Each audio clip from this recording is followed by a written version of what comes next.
Hello, student. In the last lecture, we know about what is a linear programming problem, and after that, we learn about the mathematical formulations. Okay, in a mathematical formulation, we find two variable. One is x or y or any alphabetic. Okay, and that we solve it. Now, today's we learn about the graphical method for solving linear programming. Okay, in the last to last lecture, I am telling you for the graphical for linear programming problem that I was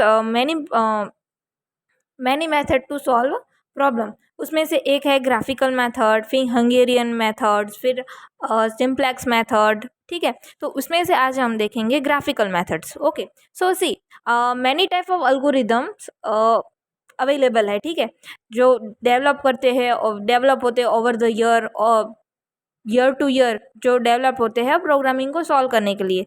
but उसमें से सबसे famous देखे तो है simplex, Hungarian approach. ठीक है, जो हम लास्ट अभी जो नेक्स्ट लेक्चर आएंगे उसमें हम पढ़ेंगे.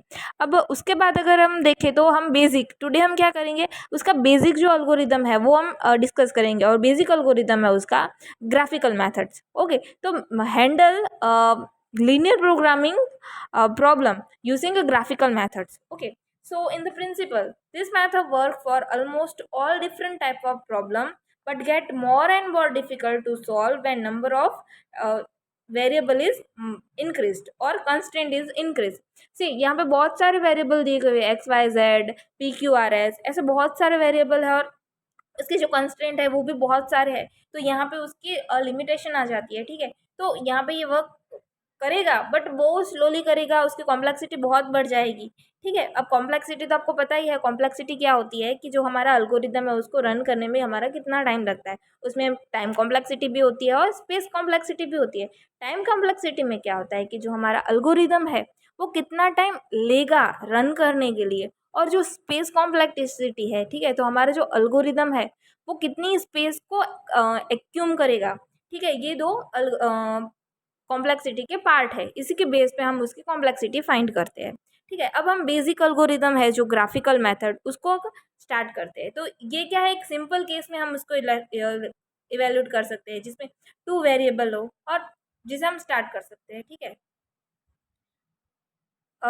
इसके बाद ये इसके कुछ स्टेप है कि हमें अगर हमारा ग्राफिकल मेथड है वो सॉल्व करना है. ठीक है, तो वो कैसे सॉल्व होगा, तो इसके ये स्टेप है. इसमें अगर फर्स्ट स्टेप हम देखें तो क्या है, फॉर्मुलेशन द एलपीपी.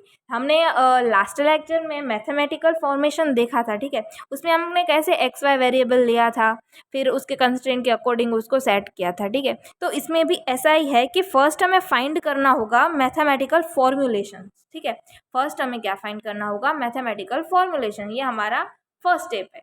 उसके बाद है step two, construct a graph and plot the constraint line. See अब यहाँ पे एग्जांपल दिया गया है. ठीक है, उसमें भी आप देख रहे हो कि उसके बाद क्या हुआ, जो हमारे कंस्ट्रेंट दी है ना उसको हम प्लॉट करेंगे कहाँ पे, ग्राफ पे. तो दूसरे में क्या होगा, graph constraint in an dimension. यहाँ पे एन क्या डेनोट करेगा, एन होगा वो नंबर ऑफ वेरिएबल होगा. अगर यहाँ हम देखें तो हमें नंबर ऑफ वेरिएबल टू ही दिए गए हैं. बट ऐसा नहीं है ना, दो हो सकते हैं. हम रियल लाइफ में देखें तो बहुत ज़्यादा वेरिएबल भी हो सकते हैं. तो यहाँ पे उसको प्लॉट करना है. ठीक है, और this should give you idea about complexity if number of variable increase. ठीक है, हमने वहीं पे आगे ही देख लिया कि जो ग्राफिकल मेथड है वो अगर कंस्ट्रेंट और वेरिएबल इंक्रीज हो जाएगा तो वहाँ पे वर्क वो बहुत सॉल्व करेगा, स्लो करेगा और उसकी कॉम्प्लेक्सिटी बढ़ जाएगी. इसके बाद है step 3, determine the valid side of each constraint line.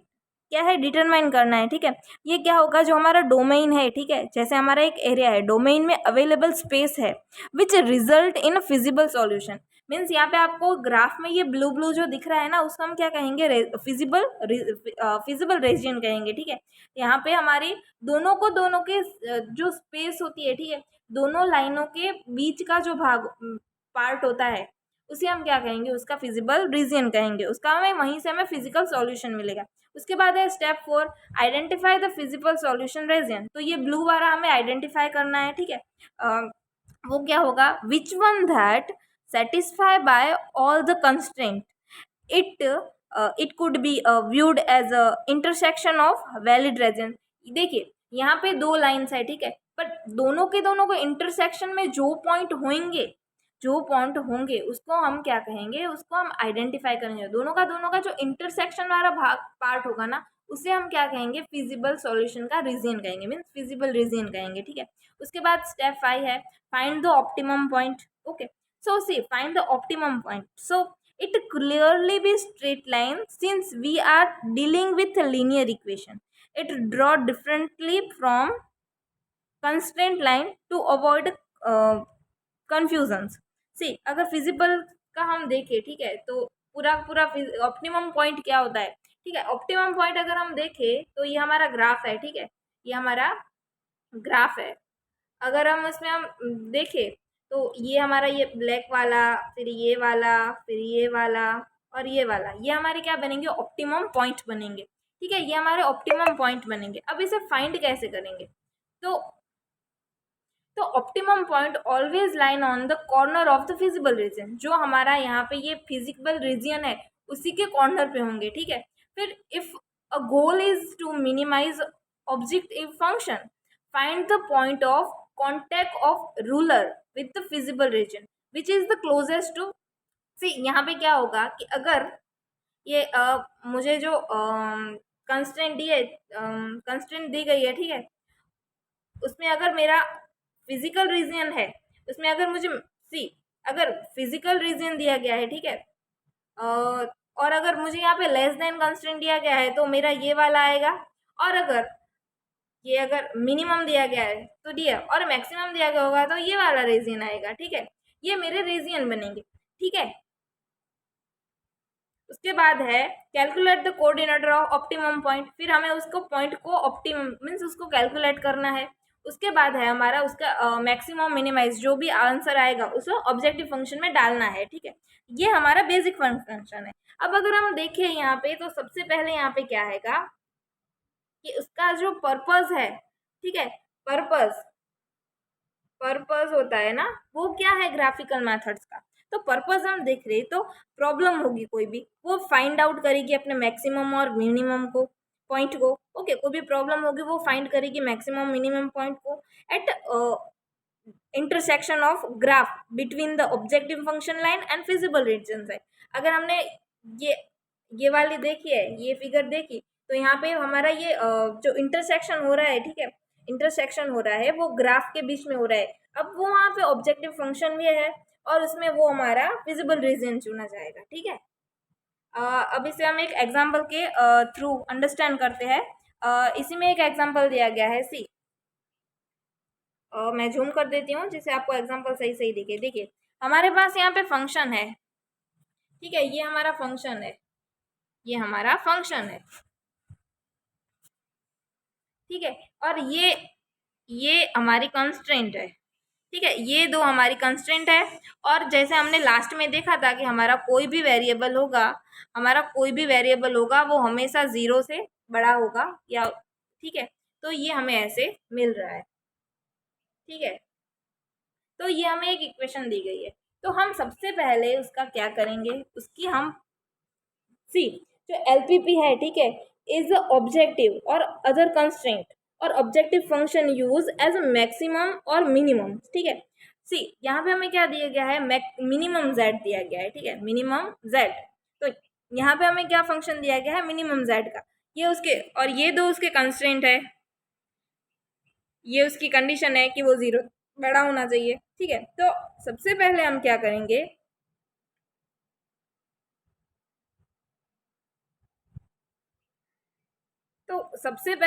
करेंगे, इसमें तो सॉल्व करते हैं। तो सबसे पहले हमें जो कंस्ट्रेंट दी गई है ना, हम उसकी पाइवोट निकाल देते हैं, ठीक है, उसके पीट्स निकाल देते हैं। अब पीट्स हम कैसे निकालेंगे, जैसे हमारा पहला फंक्शन है, ठीक है, ये मेरा पहला फंक्शन है, तो यहाँ पे मैंने x1 लिख दिया, यहाँ पे x2 लिख दिया,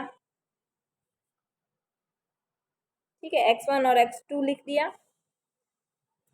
अब क्या करना है, यहाँ पे x है, ठीक है, यहाँ पे मुझे 0 कर देना है और यहाँ पे भी 0 कर देना है, ठीक है। तो यहाँ पे x है, ठीक है, तो यहाँ पे मैं ना फर्स्ट जो कंस्ट्रेंट है मेरा, उसमें मैं क्या करूँगी कि x + y is less than 15 है, ठीक है, तो उसका मैं क्या करूँगी, y पे मैं 0 रख दूँगी, तो x की वैल्यू कितनी हो जाएगी, 15 हो जाएगी।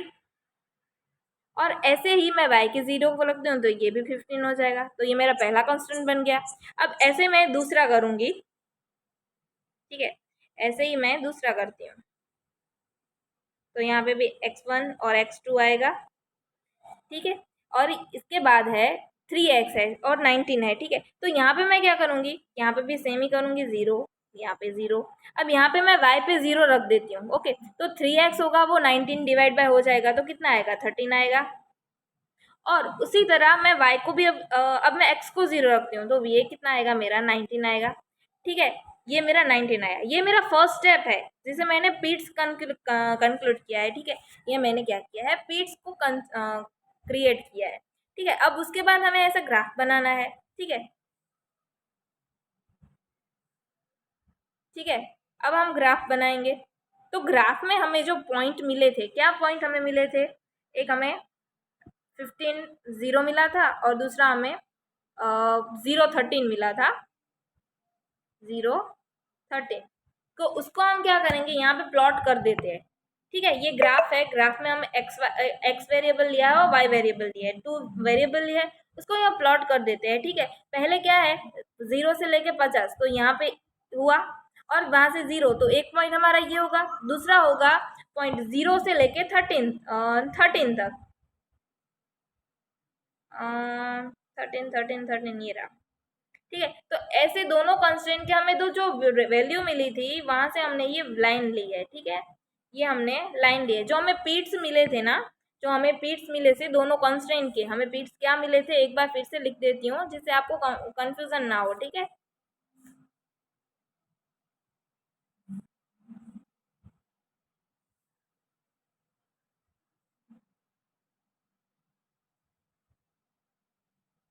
ये हमारे दो पीट्स है, ठीक है, हम पीट्स क्रिएट कर रहे हैं अभी।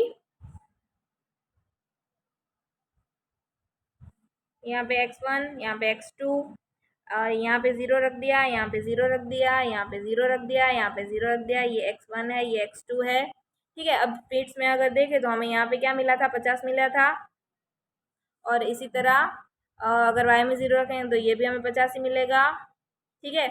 इसी तरह इसे देखेंगे तो x के 0 रखेंगे तो हमें यहाँ पे कितना मिला था, 3, तो 13 मिला था, और इस y की जगह पे 19 मिला था। अब इन दोनों हमें जो पीट्स की वैल्यू मिली है ना, उसको हमें ग्राफ में डिनोट करना है, तो ये हम देखेंगे, ठीक है। सी, ये सी यहाँ पे 1505 है, अब दूसरा है हमारा 05, तो ये रहा, तो हमने यहाँ से एक लाइन ले ली। इसी तरह हम दूसरा देखेंगे, ठीक है, और उसी तरह हम दूसरा देखेंगे, तो क्या है, 13, तो ये रहा, और 0 19, तो ये रहा। यहाँ से भी हमने एक लाइन ली है, तो ये हमारा जो ये ब्लू वाला है वो हमारा क्या हुआ, फिजिबल रीजन हुआ, फिजिबल रीजन, क्योंकि यहाँ पे दोनों के दोनों के इंटरसेक्शन का पार्ट आ रहा है, तो ये हमारा क्या हुआ, फिजिबल रीजन होगा। यहाँ पे हमें प्लॉट किया। अब सी, whenever less than in the constraint then come to origin, okay, जैसे ओरिजिन, ठीक है। अब यहाँ पे अगर हमें कंडीशन में सी हमें क्या दिया गया है, मिनिमम दिया गया है, ठीक है। तो ठीक है, अगर मैक्सिमम दिया गया होगा तो वो कहाँ होगी, यहाँ इस साइड होगी, ठीक है, मैक्सिमम दिया गया होगा, पर इस एग्जांपल में हमें क्या दिया गया है, मिनिमम दिया गया है, सो इसका कोई इश्यू नहीं है, ठीक है। इतना क्लियर हुआ, ये हमारा फर्स्ट स्टेप है, हमने क्या किया, पाइवोट किया, फिर इसको ग्राफ में डिनोट कर दिया, ये हमारा फर्स्ट स्टेप है, ठीक है। अब हम सेकंड स्टेप करेंगे। अब हम क्या करेंगे, हमसे जो पॉइंट हमें मिले हैं ना, हम वो फाइंड करेंगे। सी, अब यहाँ ऐसा क्या है, ये हमें देखिए, ये 4 पॉइंट हमें मिलेंगे ना, ये 4 पॉइंट मिलेंगे, जिसे हम क्या कहेंगे, ऑप्टिमम पॉइंट कहते थे, ठीक है। ये ऑप्टिमम पॉइंट हम कहते हैं ना उसे। तो हमें क्या मिला है, ये ए बी ऐसा है ना, तो हम अब इसके अलग अलग पॉइंट लेंगे। तो सी, यहाँ पे दिया है क्या है, 0 0, यहाँ पे हम 0 वाला ले लेते हैं, फिर इसे हम ए ले लेते हैं, इसे बी, और इसे हम सी ले लेते हैं, ठीक है। तो देखो 0 का है, ये पॉइंट है हमारा, ठीक है, ये पॉइंट, तो इसका तो पॉइंट क्या है, 0 0 है, और इसकी वैल्यू भी 0 आएगी, ठीक है। फिर 13, फिर अगर हम देखें तो ये 13 वाला, ठीक है, 13 0, तो उसकी वैल्यू हमें 1 फाइंड करनी होगी। तो हम वो फाइंड कैसे करेंगे, दोनों के दोनों जो कंस्ट्रेंट है, ठीक है, दोनों के दोनों को जो कंस्ट्रेंट है, सी बी की वैल्यू तो ये ए की वैल्यू तो अभी भी दी गई होगी, 120 है उसकी, ठीक है, वैल्यू हो रही है। अब ऐसे ही अगर हम फाइंड करेंगे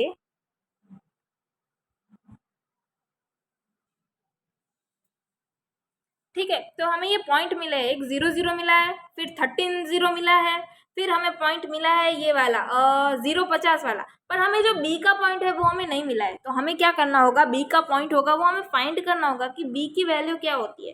ठीक है, तो हम क्या करेंगे, ये दोनों की दोनों हमें कंस्ट्रेंट जो दिया है ना उसका हम सब्ट्रैक्शन करेंगे। तो क्या है, x प्लस वाई, ये 50, ठीक है, और 3x plus Y less than 19। So divide करेंगे हम इसको, सब्ट्रैक्ट करेंगे। ठीक है, तो सब्ट्रैक्ट करेंगे तो ये तो कट हो जाएगा, फिर यहाँ पे क्या होगा, -2x होगा, और यहाँ पे अगर देखें तो 14, यहाँ पे 14 होगा। ठीक है, यहाँ पे -14 होगा, तो ये 14 होता है। ठीक है, 14 होता है, उसको हम क्या करेंगे, डिवाइड बाई 2 करेंगे, तो हमें x की वैल्यू मिल जाएगी कितनी, 20। तो यहाँ पे हमें अब दिख रहा है ना, ये 20 हमें मिल रही है। तो ऐसे हमें 20 की वैल्यू मिल गई। अब हम क्या करेंगे कि हमें x की वैल्यू, हमें जो x की वैल्यू जो 20 दी गई है उसे हम क्या करेंगे, उसको हम किसी भी एक इक्वेशन में डाल देंगे। ठीक है, जैसे हमारा 20 प्लस वाई इज 15। ओके, तो हम यहाँ पे y की वैल्यू फाइंड करने के क्या करेंगे, 15, ये 20 होगा वो माइनस हो जाएगा, तो ये y इज इक्वल टू 30 मिल जाएगा। तो हमें ये वाला फॉर्मूला मिल गया ना, ये वाला फॉर्मूला मिल गया हमें। सो हमारा यहाँ पे ये थर्ड स्टेप है कि हमें कॉर्नर के पॉइंट होंगे उसको फाइंड करना है, तो ये फाइंड है। अब हमें उसको कॉरेस्पॉन्डिंग वैल्यू, जो हमारी वैल्यू होगी वो हमें फाइंड करनी है। ठीक है, सो सी अब हम वैल्यू अब हम इसके वैल्यू कैसे फाइंड करेंगे। जैसे ही हमारे कॉर्नर के पॉइंट जो हमें मिले हैं ना, हम उसको क्या करेंगे, जो हमारा ये इक्वेशन है z is equal to, okay, z is equal to है, उसमें हम डाल देंगे। ठीक है, तो हमारा फर्स्ट है 4x प्लस वाई, ये है। ठीक है, तो हमारा पहले 0 0 है, तो हम इसको क्या करेंगे, 0 प्लस y का भी 0, तो 0 0 होगा तो वो हमारा आंसर क्या मिलेगा, 0 मिलेगा, तो हमारा पहला आंसर आ गया। अब ऐसे ही हम दूसरा देखते हैं, तो 4 इसमें 13 डालते हैं, प्लस में यहाँ पे 0 है, तो 4 3 20, ओके 120, तो ये हमारा दूसरी वैल्यू मिल गई। अब हम अपनी थर्ड वैल्यू फाइंड करते हैं। मैं इसको थोड़ा बिगाड़ देती हूँ जिससे आपको आगे का देखने में प्रॉब्लम ना हो। ठीक है, तो हम आगे अब क्या करेंगे, थर्ड वाला फाइंड करेंगे। तो 4 है वही वैल्यू हमें पुट करनी है, 4 20 प्लस y की वैल्यू है 30, तो 4 8 जा 13, तो इनका हम एडिशन करेंगे तो आई थिंक आएगा 110।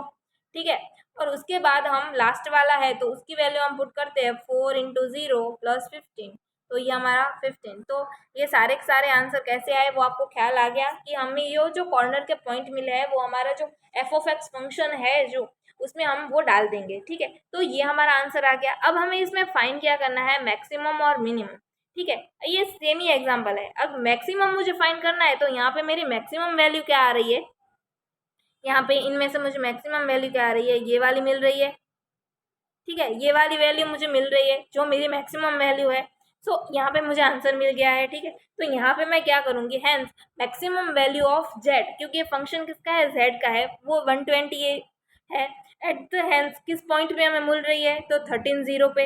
एंड अगर मुझे मिनिमम इसमें फाइंड करना है, ठीक है, मुझे अगर इसमें मिनिमम फाइंड करना है तो मैं सेम ही करूँगी। इसमें मेरी मिनिमम वैल्यू क्या है, ये रही 0 वाली है, तो मैं यहाँ लिख दूँगी मैक्स का वैल्यू है वो कहाँ है, 120, वो किस पॉइंट पे आ रहा है, 13 और 0 के। और अगर मीन का पूछे तो क्या होता है, मीन का वो आ रहा है 0, वो आ रहा है 0.0 के वैल्यू बेस पे। ठीक है, तो ये पूरा का पूरा एक सम है जिसे हमें सॉल्व करना था, जो हमने सॉल्व किया है। आगे ऐसे बहुत सारे सम होंगे, जैसे ये मेरा फर्स्ट एग्जांपल था, अभी उसमें और भी हम एग्जांपल होंगे वो कन्वर्ट करेंगे। बट आज इतना ही, नेक्स्ट लेक्चर में मैं ज़्यादा एग्जांपल के साथ आपको ये समझाऊंगी। ठीक है, चलो थैंक यू। अगर कोई भी डाउट हो तो आप बता देना, प्रकाश सर को बता देना, वो मुझे बता देंगे तो मैं आपको फॉरवर्ड कर दूँगी।